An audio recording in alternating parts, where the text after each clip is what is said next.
All will be okay Thursday. This week's video is going to be about the psychology behind why we are so obsessed as a society with celebrities, public figures, famous people, and what it actually means to be a star. Now first, to begin, I want to break down what stars actually are astronomically. So stars are fixed, they don't move, as opposed to planets, which do move. Stars have a light of their own, planets do not. Now a star on a societal level is somebody that shines in society. Now a star or a celebrity, a well-known person in society, a public figure, usually has some type of persona that everybody has kind of attached to this person. So I want to break this down in a way which I think will be the easiest to understand is by giving some examples.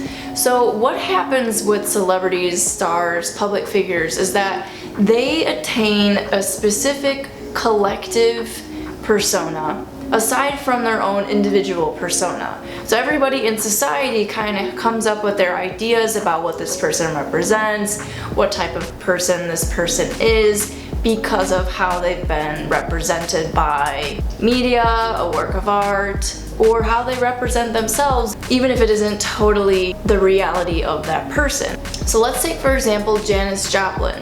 Janis Joplin is and was one of the most important figures in my life. She symbolized this very liberated woman. She didn't wear bras, she wore all these fun colors. It seemed like she didn't care about having to look beautiful all the time. She was just unapologetically herself, and I wanted to be like that. Now let's put up another example, Frida Kahlo. Frida Kahlo is also a really important figure in my life. It's somebody that I saw as this woman who was very bold, again, someone who was unapologetically herself, who made incredible works of art expressing her innermost soul. Somebody who I felt was a very strong, feminine figure, and I also resonated with her a lot because she's Mexican.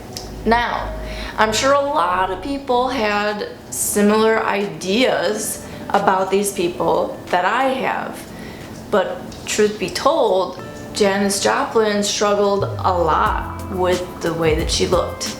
She struggled a lot with drugs. She struggled a lot in the romantic sector, and in the end, she overdosed on heroin and never really was able to reach that place where she was actually truly happy with herself.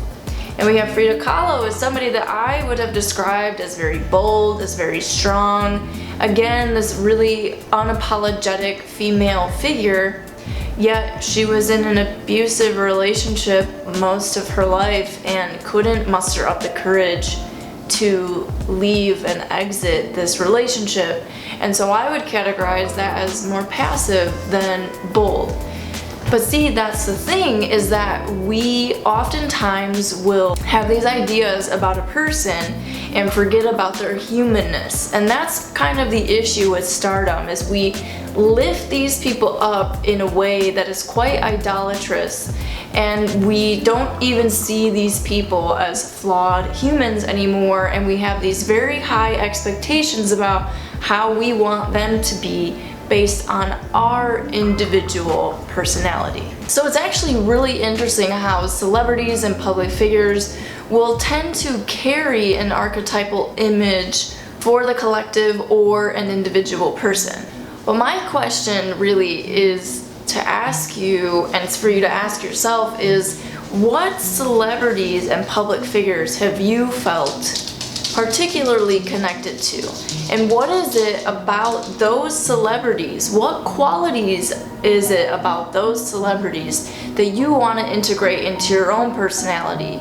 Because those people may not actually have those qualities, but because you're projecting it, actually it's an extension of yourself or parts of yourself that you wish to integrate into your own personality, which is kind of what happened with like Janis Joplin and Frida Kahlo for me. Is I was like, hey, I see that actually I want to be unapologetically myself. I want to be bold. I want to feel like I can look beautiful, but it doesn't matter if I don't look perfect. I wanted to integrate those qualities into myself. The thing about celebrities, public figures, and these really famous artists is that we will tend to, in a way, in a religious type way, make these people into spiritual figures when at the end of the day they're still human. And what's really interesting as well is that oftentimes, even when we combine that humanness with their stardom, it makes them even more attractive. Like, I know you've seen like magazines where a celebrity is like, oh, she dropped her purse, and oh, she had a nip slip, and you know, like these imperfect moments are such a big deal when they just happen to any normal person. It's not a big deal because they're just human. But these people, in a way, we've lifted them up in society as superhuman. So if there's anything you take away from this video, it's to remember that these celebrities are a sum total of narratives that have been put onto them by the collective. Now, in modern age with social media, you see all these celebrities whose platforms are being torn down because of mistakes that they've made and because of horrible things that they have done as well. And we're finding, you know, things that they said years ago and trying to hold it against them. And I don't know how helpful that is, because I think as well that's still like that shadow side of stardom coming in, saying like, well, if you have a platform, then you need to be perfect. Whereas I think there needs to be a little bit of forgiveness in some things, and then of course in other things I'm very glad that this is happening, that we are not giving power to these people if they're doing horrible things to others. These celebrities, these public figures, these people who are in the eyes of the public very much so, they're not only dealing with their personal shadow, but they're also dealing with the collective shadow. And we've seen this time and time again, where usually these young stars that come through Hollywood and they're in the public eye really young, at some point have like a rebellious stage. And you see it really interesting how a lot, you know, their clothing, their style will go into a much more like darker expression, or you see people kind of act out in a way to push back this idea that society has painted of this person.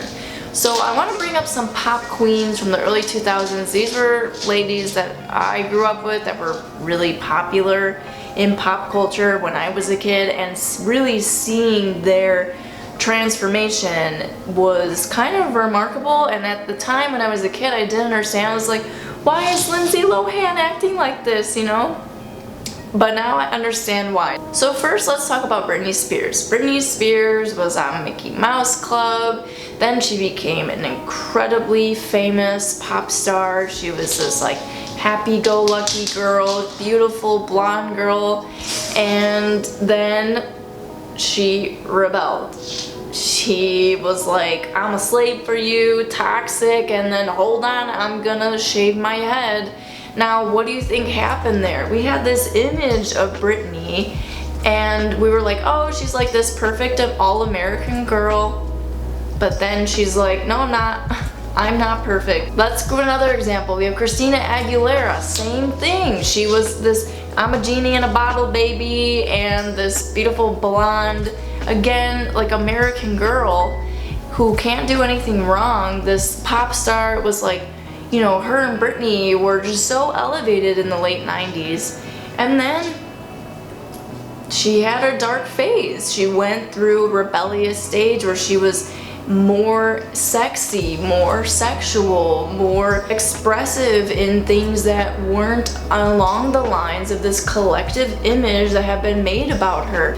You know, in your own life, when people have these expectations of you, your parents have these expectations of you, and then you're like, no, that's not who I am, and you push against it, you rebel against this, and you have to think, like, not only is this person experiencing that on their own personal level, but they have like the eyes of society on them with these expectations of them, because people have already come up with their ideas about what this person represents for them individually, when that person will probably never fully deliver on what we expect of them. I also want to bring up Miley Cyrus. Miley Cyrus was Hannah Montana. My dad's a country singer and I'm a singer. And again, this all-American pure girl that people want to think somebody is ever. And then she's like, I can't be tamed, dressing completely different from the way before, cutting her hair, getting tattoos, just a different image from what you saw before. Now, I don't think anything that the women did in rebellion against what we had expected of these women, I absolutely applaud it. Because that's another thing, is if you know artists, if you're connected to yourself, if you're not stagnant, you also understand that people transform. And throughout your life, you may experience different expressions. And especially artists will go through phases where they're gonna express different sides of themselves. Another interesting thing about stardom is that death. Stars don't die. It's literally just a transition for them. For example, Marilyn Monroe, like, you can still find thousands of pictures of her. I'll open up my Explore page on Instagram and I'm seeing new photos of her as if somebody's still taking them. And I'm like, what is this? It's so interesting. To the point where, you know, people still have conspiracy theories about these people not actually being dead. But for example, like Tupac and Biggie, like we know that they were shot, but they still live on because they have been given a non-human status because of what they offered to the collective. I think part of the reason why, especially in America, we are particularly fascinated and obsessed with celebrities is because we have no real culture which is rooted in a deep spiritualism. So these celebrities become, in a way, our idols, in a way, our saints, in a way, these deities which symbolize different qualities that we would like to have in our lives. If you are familiar with Catholicism, it's a religion which very heavily uses saints as examples on how to be a good person in the world. And it's really interesting how, you know, in other religions, people say these are deities, and in Catholicism, they're like, no, we're monotheistic, these are not deities. But if you really break it down, looking up to a saint is very, very similar to how deities are honored in Hinduism.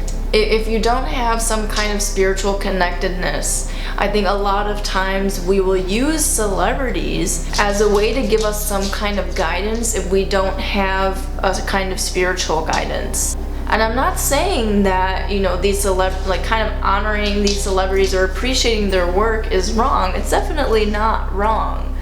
But I do think that there's an element of it being really unhealthy if we don't catch ourselves in saying, like, wow, I want to be like this person, when you need to first take a minute and understand, like, what is it that you like about this person? And be careful that what you like about this person is oftentimes a projection, and to honor whatever that projection is. Honor what it is that you want to integrate into your personality, but remember that at the end of the day, these people are human. Just as much as saints were humans, they're human. Even Jesus was human, and people tend to forget that. I think also what stardom shows us, and the phenomena about how the collective responds to celebrities, I think shows this innate religious function that we have, that no matter what, we're going to look for things that give us guidance and purpose, even if that's money. even if that is a celebrity you want to be like, even if that is God, even if that is, you know, I want to have a good life for myself and I want to be able to raise a family, that is something that's giving you purpose and giving you guidance. And I think that innately we try to find that in whatever way that we can.